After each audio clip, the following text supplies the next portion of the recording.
Donc, je reprends mon module, je reprends où j'avais laissé dans l'enregistrement précédent. Je veux vous parler du miroir de courant. Le miroir de courant est un montage qui est extrêmement utile, qui est très important en pratique. Particulièrement, en fait, vous voyez, dans bien des cas, on a une source de courant qui vient polariser un montage. Bien sûr, ça vous donne une configuration qui est complètement stabilisée, puisque le courant que vous avez dans l'émetteur est complètement déterminé par un moyen extérieur. Maintenant, pour être capable de faire ça, il faut être capable de construire une source de courant. Et une manière de construire une source de courant, c'est avec un montage qu'on appelle le miroir de courant. Le miroir de courant, ça se construit avec typiquement deux transistors, dans le cas présent, deux transistors NPN, et on les met dos à dos comme ça. On met le collecteur de un sur sa base et l'autre, on laisse le collecteur ouvert. Et dans ce montage, ce qui est intéressant, ce qui est particulièrement intéressant de ce montage, pour des circuits intégrés, quand on intègre les transistors, c'est qu'il y a un effet dans un montage intégré d'avoir des caractéristiques de transistors qui sont naturellement appariées, en dedans de 1%. Donc, il est commun pour des transistors de taille minimum d'être appariés à environ 1%. Et si on veut avoir des transistors qui sont mieux appariés que 1%, la technique, c'est tout simplement de les faire plus gros. Comme ça, les variations de dimensions physiques ont tendance à se neutraliser en mettant un grand nombre en parallèle. Donc, par exemple, si vous avez 10 transistors élémentaires en parallèle, avec 10 transistors élémentaires en parallèle, l'effet de moyennage a pour effet que la variation entre Q1 et des paramètres entre Q1 et Q2 va s'en trouver réduite d'autant. Donc ça, c'est un autre cours, c'est un cours plus avancé, mais ce qu'il faut retenir, c'est que si j'intègre des transistors, ils sont naturellement appariés.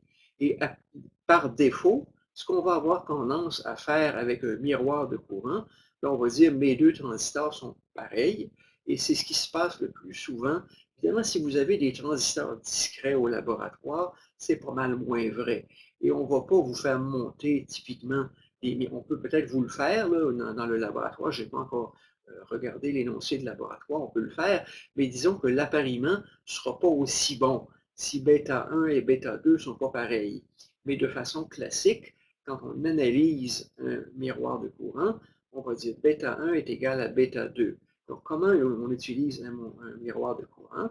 Ben, on part de VCC, on s'en va à moins VEE, donc on a une différence de potentiel. VCC moins VEE qu'on a exprimé comme une tension négative.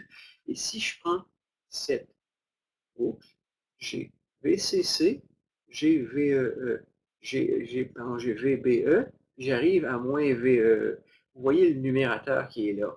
Donc, VCC, moins VBE, moins VEE, et il vous reste quoi dans la boucle? Vous partez d'ici, vous avez une différence de VCC moins VEE, et vos chutes de tension, c'est RC fois le courant qu'il y a dans cette branche. On l'a vu à la planche précédente, qui est en fait, égal au IE, donc qui est vraiment RIE. Donc, le IE que vous allez avoir ici et le courant que vous allez avoir ici, qui est IE, vous avez VCC moins RIE. VCC moins RIE, si je prends R fois IE, est égal, non, R fois IE est égal à VCC moins VE moins VBE. OK. Si vous avez compris cette boucle, ça vous donne cette équation qui vous donne immédiatement le courant. Et ensuite, comment on fait pour trouver I? Ben, on vous dit en première approximation, I est à peu près égal à IREF. Et il est un peu différent, et il est différent parce que ici, c'est un courant de collecteur, alors que ça, ici, c'est le courant d'émetteur. Quelle est donc la différence entre I et IREF? Ben, si bêta égale bêta, donc si bêta 2 est égal à bêta 1, la différence entre I et IREF, c'est comme la différence entre un courant d'émetteur et un courant de collecteur. Le courant d'émetteur étant égal au courant de base plus le courant de collecteur. Donc, le I va être égal à bêta divisé par bêta plus 1 fois IE. Je vais prendre le temps de l'écrire parce que je pense que ce n'est pas dans la planche. Vous allez avoir du mal à me suivre. Donc, on va dire que I va être égal à,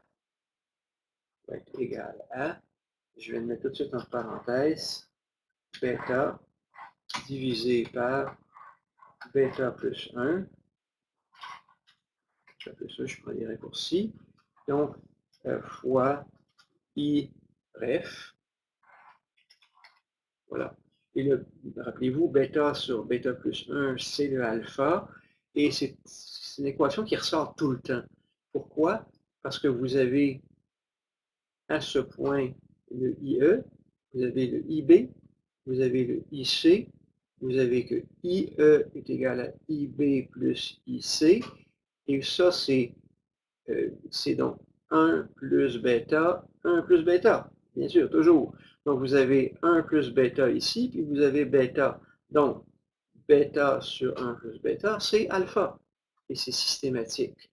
Donc, c'est cette relation que je peux retaper. C'est pas nouveau, là. Hein? Ça fait peut-être 10 fois que je le répète, là. Donc, alpha est égal à, à bêta divisé par 1 plus bêta. Voilà. Et donc, on a résolu pour IREF. On a résolu pour IREF. On a trouvé IREF. On a IREF. Puis on dit que aussi longtemps que Q demeure dans la région active, c'est ce qu'on va trouver. Et est-ce que ça se peut que Q ne soit pas dans la région active? Ben, je reviens à ma planche précédente. Puis je vous dis, ça ne se peut pas que Q ne soit pas dans la région active parce qu'en réalité, quand vous allez avoir une tension VBE ici, ce qui va se passer, quand vous allez avoir une chute ici qui amène le transistor à 700 millivolts, vous ne pouvez pas aller plus loin. Parce qu'en réalité, il y a quelque chose qui je ferai une nuance ici, là.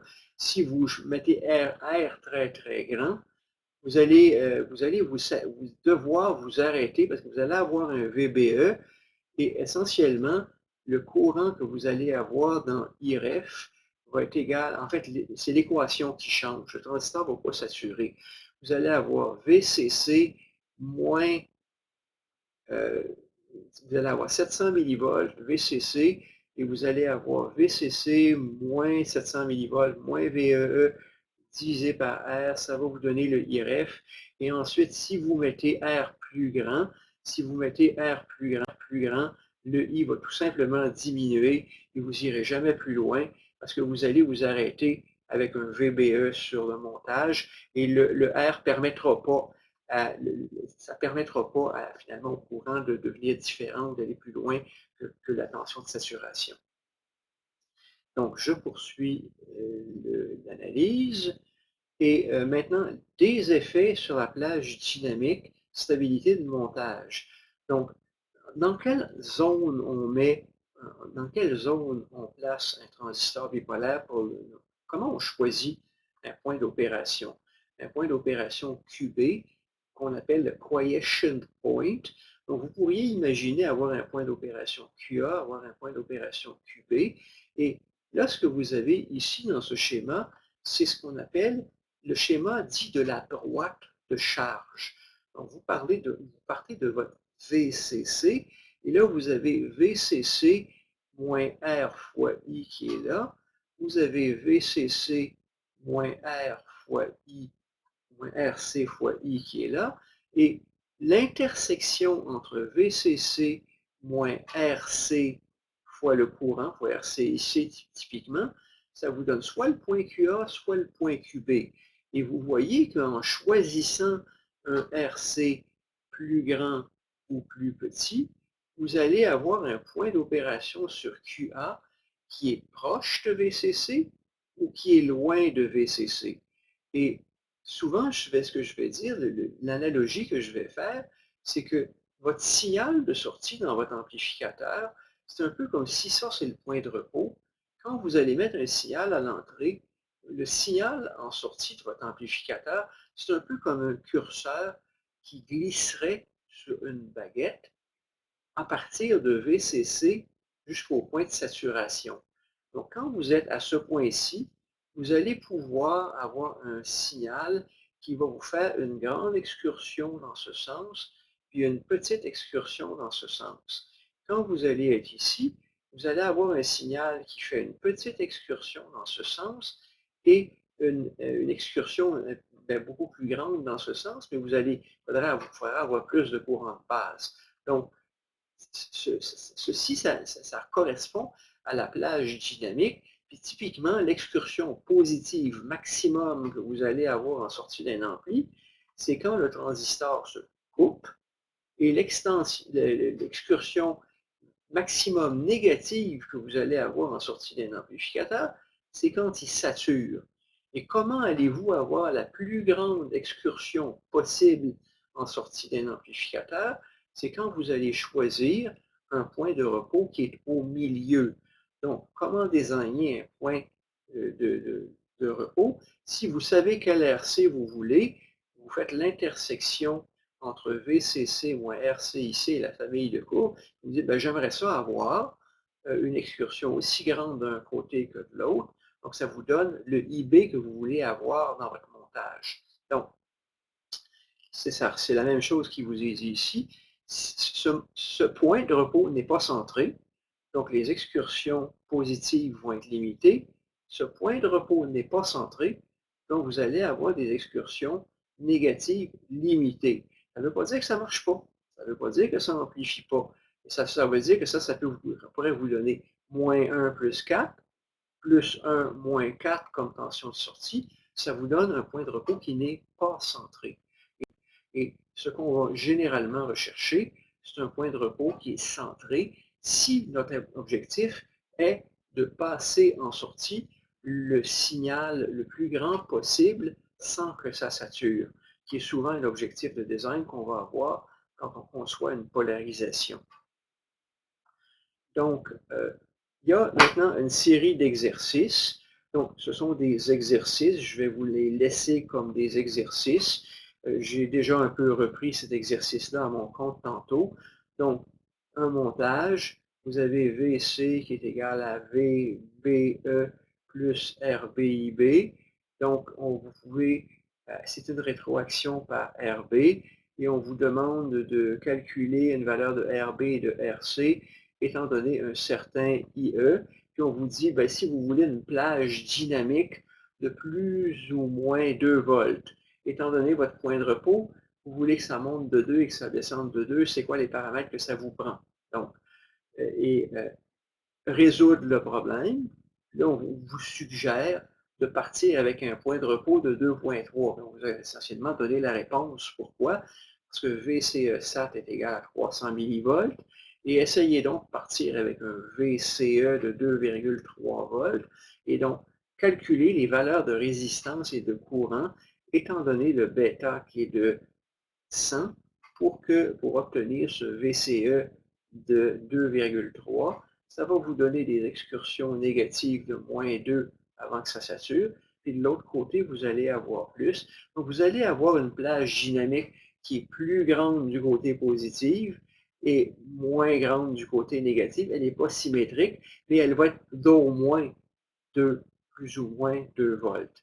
Et les valeurs qui y correspondent, je vous laisse calculer avec vos calculatrices. C'est la réponse qui a été calculée.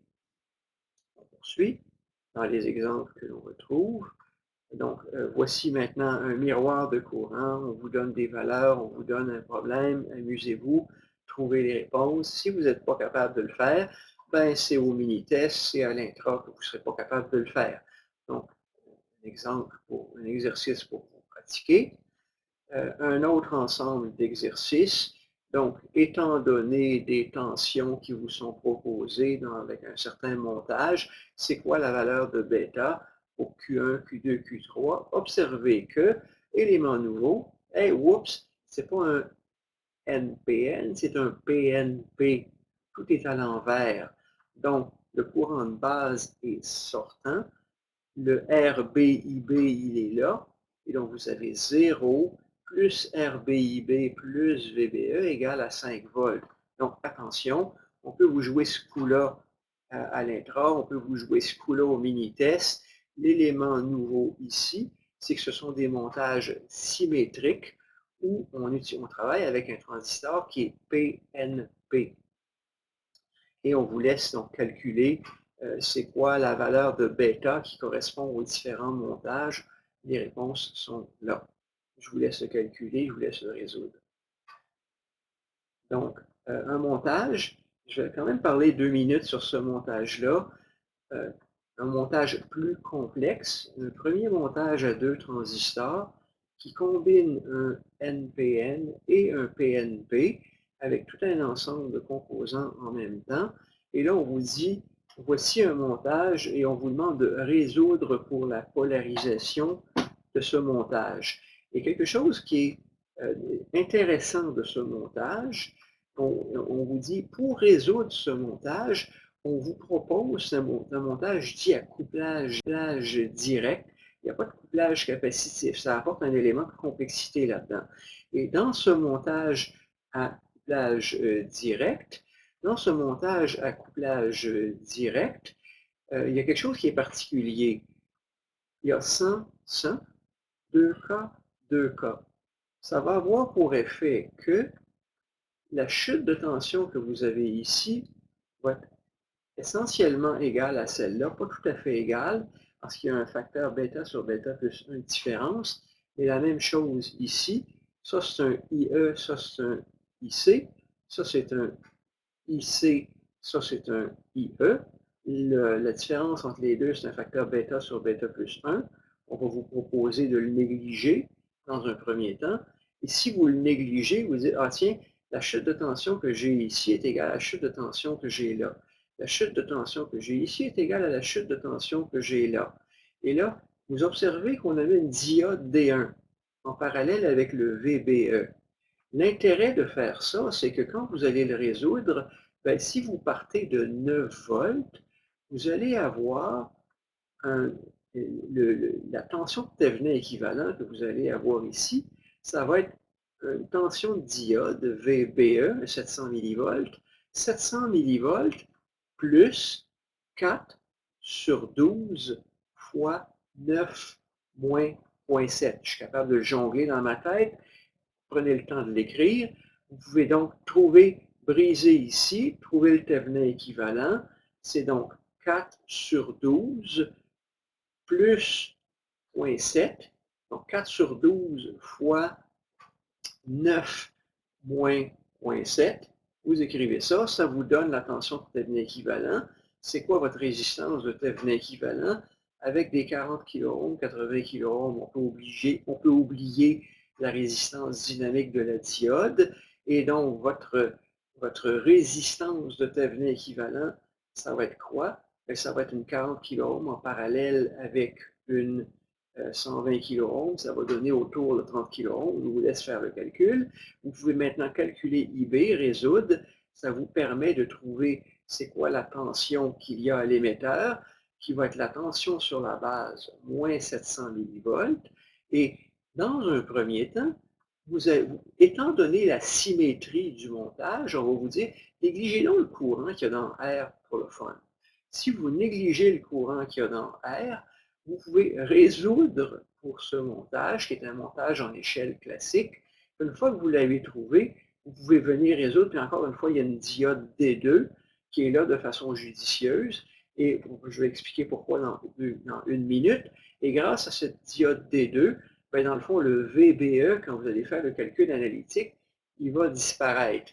Vous allez avoir le VBE de la diode 2, le VD2, pardon, qui va être adossé au VBE2, et ils vont avoir tendance à se simplifier dans les équations quand vous faites la résolution de ce problème. Et pourquoi on fait ça et dans un vrai montage électronique? Bien, si vous avez VBE1 qui est adossé, pardon, VBE1 qui est adossé à VD1 et que les deux ont des coefficients thermiques comparables, ben à ce moment-là, le delta VBE1 avec la température va avoir tendance à être compensé par delta VD1 avec la température et ça vous donne un joli montage qui est compensé en température. C'est cute, c'est amusant, c'est un beau montage d'amplification. Quel est l'intérêt de faire le montage comme ça, avec des niveaux de résistance ici, qui sont 20 fois plus faibles que ceux qui sont là? C'est que naturellement, les niveaux de courant qui sont ici vont être 20 fois plus grands que les niveaux de courant qui sont là. C'est un design, d'accord? Ou par design, vous allez obtenir un niveau de courant qui est 20 fois plus élevé, donc une impédance de sortie qui est 20 fois plus faible et une capacité de commander une charge qui est beaucoup meilleure si la charge a une faible impédance. Montage intéressant. Et là, on vous dit dans un premier temps, débrancher R. Et pourquoi ça tient la route? Pourquoi c'est bon? Je vous l'ai expliqué tantôt pourquoi. Parce que comme cette résistance est égale à cette résistance, et cette résistance est égale à cette résistance, si les bêtas sont suffisamment grands, la chute ici va être égale à la chute qui est là, la chute ici va être égale à la chute qui est là, et quand vous allez connecter ces deux nœuds-là ensemble, la résistance que vous allez mettre ici va très peu changer le point de polarisation du montage. Et là, c'est ce qu'on vous dit. Faites le calcul avec R ouvert, faites le calcul avec R fermé. Vous tournez la moulinette, c'est un problème probablement plus difficile que, non, mais non pas probablement, certainement plus difficile de tout ce qui a été fait à date. Et si vous êtes capable de trouver ces réponses-là, vous êtes mûr pour aller faire l'intrant. Peut-être qu'on ne vous en demande pas autant pour aller faire le mini-test la semaine prochaine. Donc, si vous êtes capable de trouver ces réponses-là, vous refaites en fermant. Et comment vous allez le faire en fermant? Vous fermez la boucle et vous itérez. Parce qu'effectivement, ce qui va se passer, c'est que le fait d'avoir connecté R va faire en sorte qu'il faut itérer dans le calcul, itérer dans la boucle. Il faut répéter le calcul en branchant R et en itérant quelques fois dans le calcul de la boucle, puis finalement, on peut aboutir aux valeurs finales, puis vous regardez les valeurs finales qui sont avec la résistance connectée et sans la résistance connectée, qui sont presque pareilles. Donc, conclusion, étant donné que cette résistance est égale à cette résistance et que celle-là est égale à celle-là, vous pouvez faire le calcul en boucle ouverte et le faire ensuite en boucle fermée. C'est en fait une rétroaction, comme quand vous prenez un ampli-up et que vous mettez entre la sortie et l'entrée moins une résistance de rétroaction. C'est ce qu'on vient de faire ici. Donc, ceci termine ce module de cours. Je vais donc m'arrêter là-dessus. Bonne étude. Merci de votre attention.